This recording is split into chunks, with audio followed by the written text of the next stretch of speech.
اس کے بعد ان لوگوں کا معاملہ ہے جو مسلمان ہیں، جس کو میں پہلے بیان کر چکا. اس کے بعد ان لوگوں کا معاملہ ہے جو مسلمان ہیں، اپنے مسلمان ہونے کا اقرار بلکہ اس پر اصرار کرتے ہیں. یہ کم و بیش وہی بات ہے جو اس سے پہلے بیان ہو چکی. مگر کوئی ایسا عقیدہ یا عمل اختیار کر لیتے ہیں جو عام طور پر اسلام کی تعلیمات کے منافی سمجھا جاتا ہے. یعنی یہاں میں نے پہلی دونوں چیزیں جو ہیں ان کا ذکر نہیں کیا، اس لیے کہ اس میں اب مزید توضیح کی ضرورت نہیں ہے. کسی عالم نے کہہ دیا، علماء نے کہہ دیا، نہیں، عام طور پر اسلام کی تعلیمات کے منافی سمجھا جاتا ہے، ایسا عقیدہ عمل اختیار کر لیتے. یہ تو آخری انتہا ہے نا. اگر معاملہ اس میں واضح ہو گیا تو گویا پہلی صورتوں کے بارے میں تو آپ سے اب واضح ہے.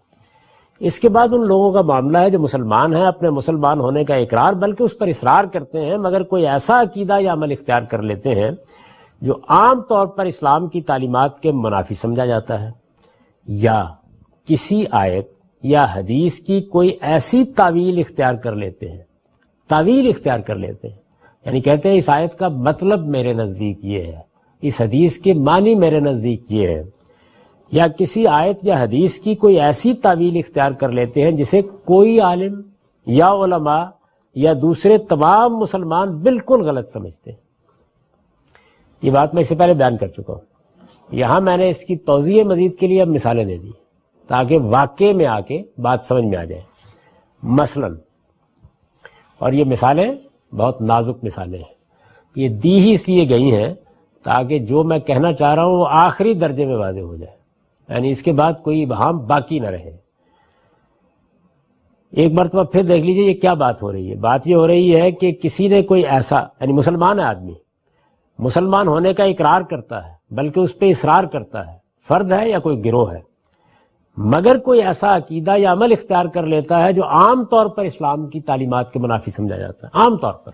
یعنی ایک جنرل کنسنسس ہے، بالعموم لوگ کہتے ہیں کہ یہ بات تو کوئی مسلمان نہیں مان سکتا.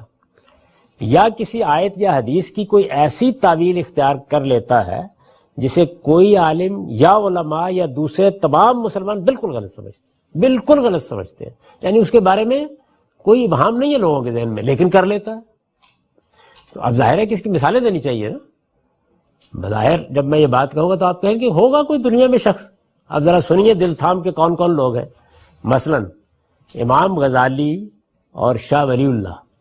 جیسے بزرگوں کا یہ عقیدہ کہ توحید کا منتہائے کمال وحدت الوجود ہے، یعنی یہ اب کوئی معمولی درجے کے لوگ نہیں ہیں. امام غزالی اور شاہ ولی اللہ یہ دونوں بزرگ ایک انتہا پر کھڑا ہے، ایک ابتدا میں کھڑا ہے. اس وقت مسلمانوں کے ہاں دین کی جو تعبیر، اور میں اس کا ذکر کر چکا ہوں تفصیلی طور پر تمہیدی مباحث میں، دین کی جو تعبیر زیادہ تر رائج ہے، بلکہ کہا جا سکتا ہے کہ 70-80% مسلمان دنیا بھر میں اسی تعبیر کو دین کی صحیح تعبیر مانتے ہیں. یہ تعبیر کن لوگوں نے ترتیب دی ہے، کنہوں نے اس کو ایک علمی چیز بنایا ہے، تعبیر بنایا ہے، وہ امام غزالی اور شاہ ولی اللہ ہے. یعنی کوئی معمولی درجے کے لوگ نہیں ہیں. اگر آپ کو میں نے کئی بار یہ عرض کیا ہے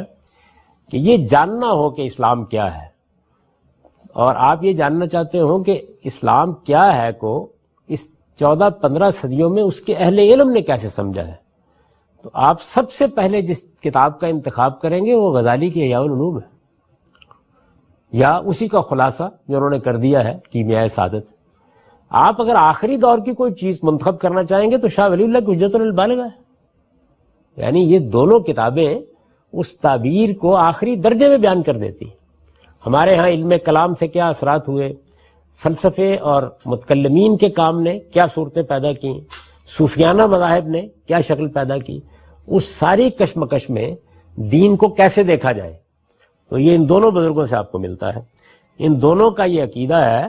کہ توحید کا منتہائے کمال وحدت الوجود ہے. قرآن مجید میں تو ایسی کوئی بات نہیں بیان ہوئی. ظاہر ہے کہ کہیں گے کہ نہیں، جو بات ہم سمجھ رہے ہیں وہ قرآن کی بات ہے، یہی کہیں گے نا. یعنی میں نے بھی اسلام اور تصوف کے زیر عنوان برہان میں جب اپنا نقطہ نظر بیان کیا تو یہ بتا دیا کہ قرآن مجید تو توحید کا علم بردار ہے، وہ وحدت الوجود کا علم بردار نہیں ہے. اب آپ یوں سمجھ لیجئے کہ یہ غزالی ہے، یہ شاہ ولی اللہ ہے، وہ بالکل وضاحت کے ساتھ یہ کہہ رہے ہیں کہ توحید اپنے منتہائے کمال، بلکہ خواص کی توحید ہے ہی وحدت الوجود، بہت صاف طریقے سے کہہ رہے ہیں۔ آپ کو ان کے اقتباسات دیکھنے ہوں، وہ کیسے یہ بات کہتے ہیں، کیا دلائل دیتے ہیں، تو اس میں میرے اس مضمون میں دیکھ لیجئے، اس میں میں نے بے کم و کاست ان کی عبارتیں نقل کر دی ہیں، اور اس وقت تک یعنی اس مضمون کو لکھے ہوئے اب کوئی 25-30 سال ہو گئے ہوں گے، کسی نے اس کو چیلنج نہیں کیا کہ میں نے ان کی طرف کسی غلط بات کی نسبت کر دی، اس لیے کہ انہی کے الفاظ ہیں، اس کا ترجمہ کر دیا، بس کے سوا کچھ نہیں۔ تو یہ دونوں بزرگ اس درجے کے بزرگ ہیں، ان کے عالم اسلام پر اس درجے کے اثرات ہیں، ان کی کتابوں کو یہ حیثیت حاصل ہے۔ ان کا عقیدہ یہ ہے کہ توحید کا منتہائے کمال وحدت الوجود ہے۔ اب میں نے یہ عرض کیا تھا کہ کوئی عالم یا علماء، تو آپ یہ دیکھیے کہ اس بات کو کہ دین کا منتہائے کمال وحدت الوجود ہے، ابن تیمیہ کسی حال میں قبول نہیں کریں گے، بڑی سخت تنقید کی انہوں نے اس کے اوپر، یہ بتایا کہ یہ کیا چیز ہے اور اس کا دین سے کیا تعلق ہے۔ آپ مولانا سید ابو اللہ مودودی صاحب سے پوچھیں، وہ بھی قبول نہیں کریں گے، آپ مولانا امین حسن اصلاحی سے پوچھیں، وہ بھی قبول نہیں کریں گے، آپ اس فقیر سے پوچھئے، میں بھی قبول نہیں کروں گا، ایسے بہت سے لوگوں کی میں مثال دے دوں گا جو قبول نہیں کریں گے۔ تو کوئی عالم یا علماء غلط کہہ رہے ہیں نا۔ اب سوال یہ نہیں ہے کہ وہ کس درجے کے ہیں یا کس درجے کے ہیں، کہنے والوں نے کہہ دیا، جب یہ بات کہہ دی گئی تو ایک مثال ہو گئی۔ یا محی الدین ابن عربی کا یہ نظریہ،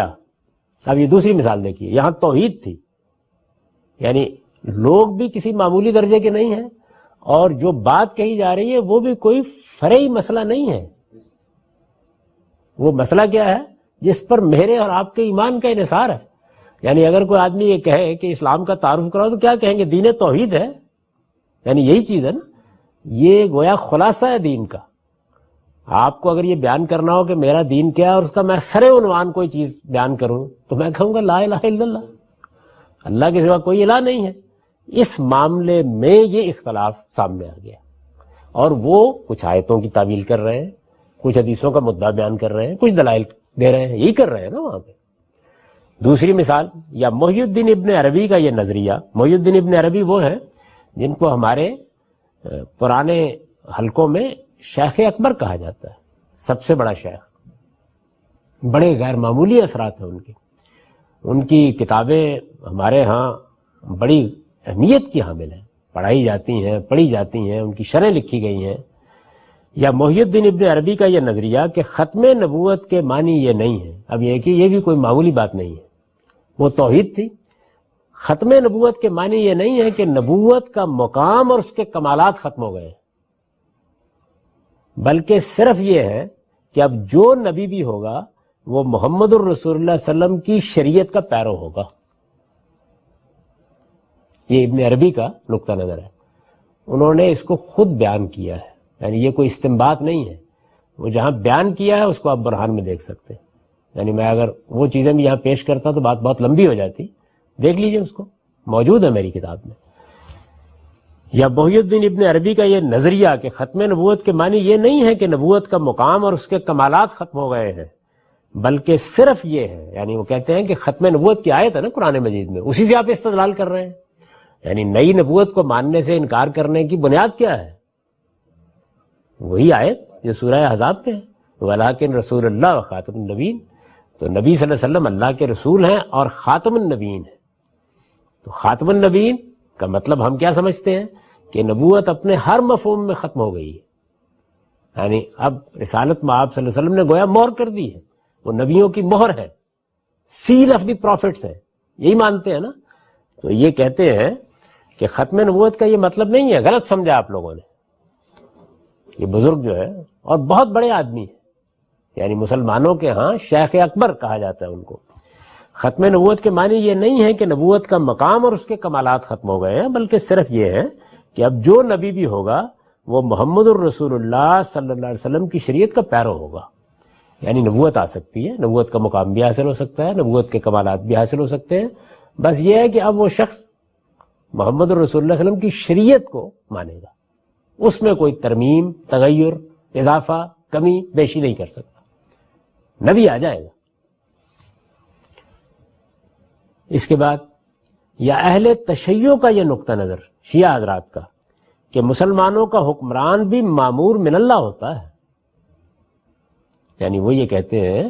کہ مسلمانوں کا حکمران میرا آپ کا منتخب کردہ نہیں ہو سکتا، وہ بھی مامور من اللہ ہوتا ہے، اللہ کی طرف سے مقرر کیا گیا ہوتا ہے، جسے امام کہا جاتا ہے۔ اور نبی صلی اللہ علیہ وسلم کے بعد اس منصب کے لیے سیدنا علی رضی اللہ عنہ کا تقرر اسی اصول کے مطابق خود اللہ تعالیٰ کی طرف سے کر دیا گیا تھا، جسے قبول نہیں کیا گیا۔ یہ ان کا نقطہ نظر،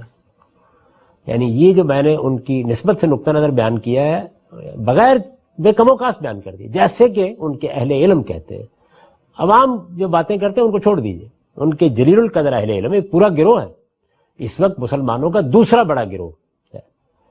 یعنی 2 ملکوں میں تو حکومتیں قائم ہیں ان کی،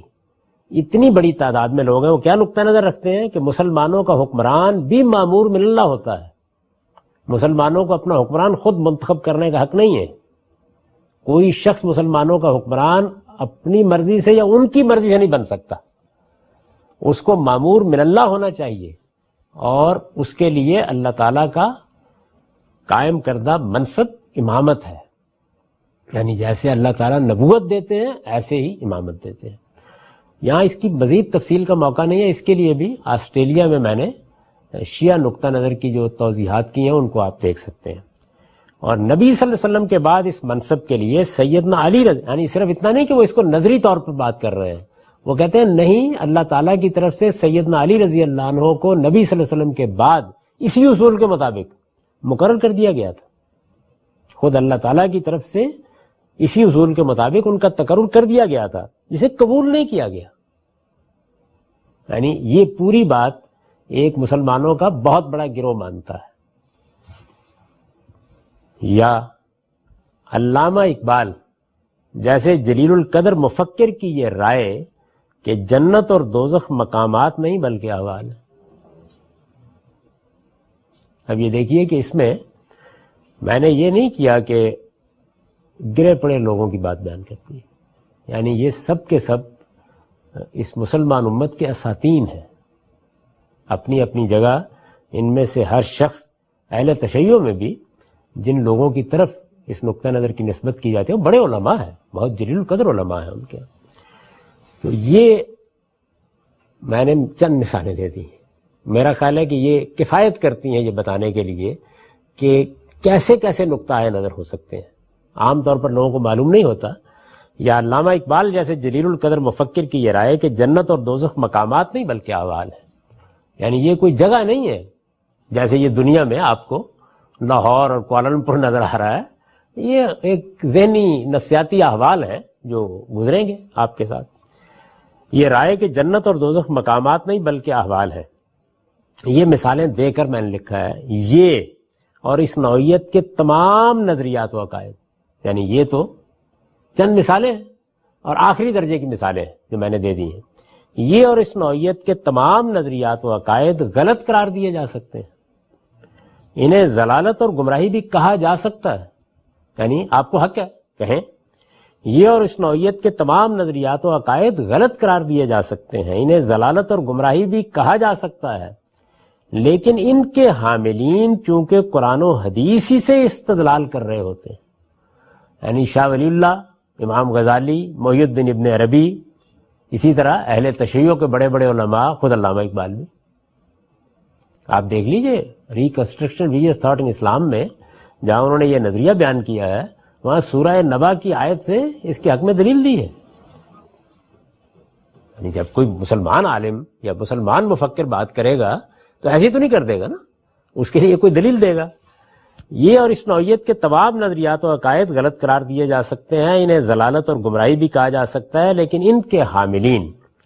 یعنی خواہ وہ شاہ ولی اللہ ہوں، خواہ وہ غزالی ہوں، خواہ وہ محی الدین ابن عربی ہوں، خواہ وہ اہل تشیع کے بڑے بڑے علماء ہوں یا علامہ اقبال جیسا مفکر ہو،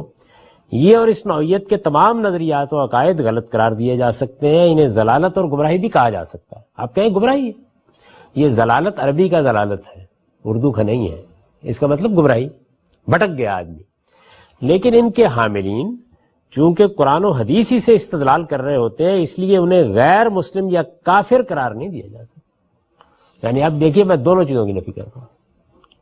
وہاں تو یہ تھا کہ فلاں کو غیر مسلم کہا جا سکتا ہے، نہ غیر مسلم کہہ سکتے ہیں نہ کافر. ان نظریات و عقائد کے بارے میں خدا کا فیصلہ کیا ہے، اس کے لیے قیامت کا انتظار کرنا چاہیے. دنیا میں ان کے حاملین اپنے اقرار کے مطابق مسلمان ہیں، مسلمان سمجھے جائیں گے، اور ان کے ساتھ تمام معاملات اسی طریقے سے ہوں گے جس طرح مسلمانوں کی جماعت کے ایک فرد کے ساتھ کیے جاتے ہیں. علماء کا حق ہے